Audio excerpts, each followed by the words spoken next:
To my fellow African diaspora, a very good day to all of you. My name is Ambassador Arikana Chihombori-Quaro. Over the past couple of days, I've received many messages, emails, phone calls, and video clippings of the abuse that is being meted to our fellow African diaspora living in China.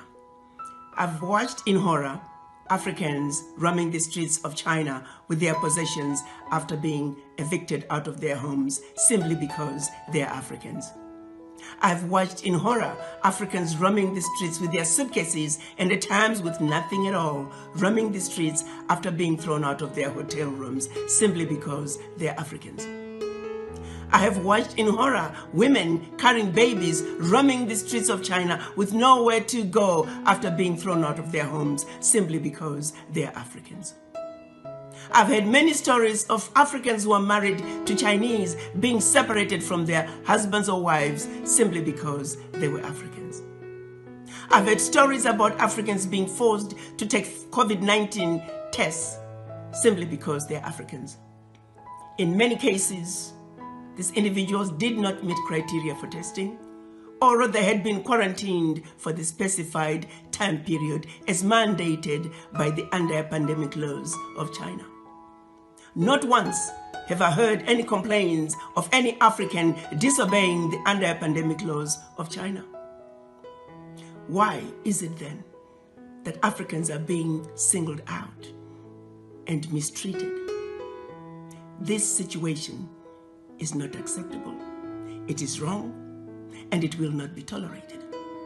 To President Xi, I say, while you have enjoyed good relationships with all the African leaders, it is precisely because of that you should do the right thing. You are sitting in the big boy's chair, and we are asking you to make the big boy decisions. We're counting on you to make sure that the Africans that are roaming the streets and have been evicted from their homes be allowed to go back home. We're also asking you to make sure the Africans who are roaming the streets because they have been thrown out of their hotel rooms be allowed to go back to their hotel rooms.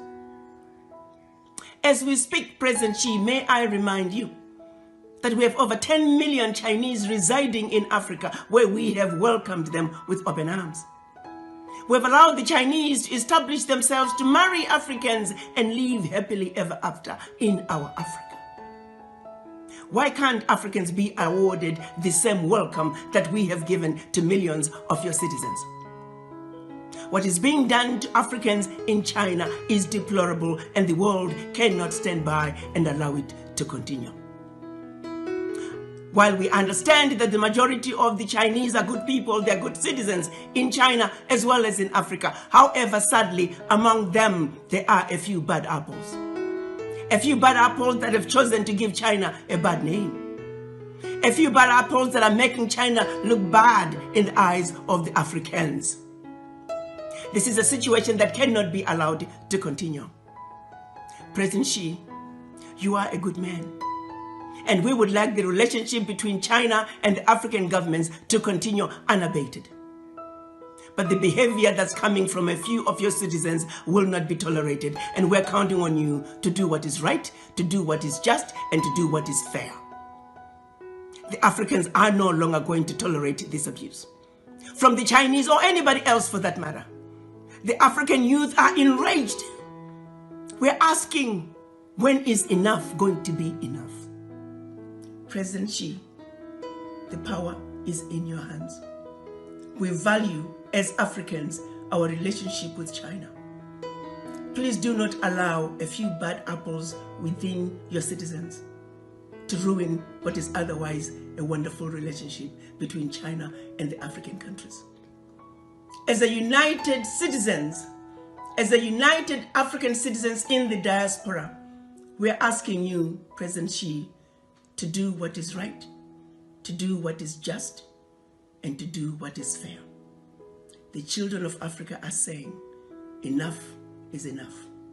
The abuse of Africans at home and abroad, be it in China or on the continent, has got to stop. You may not be aware of some of these abuses, but as a united African citizenry in the diaspora, we hope you will receive our message in the spirit with which it is being delivered to you. You are a good man, President Xi. We trust you will do the right thing. I thank you.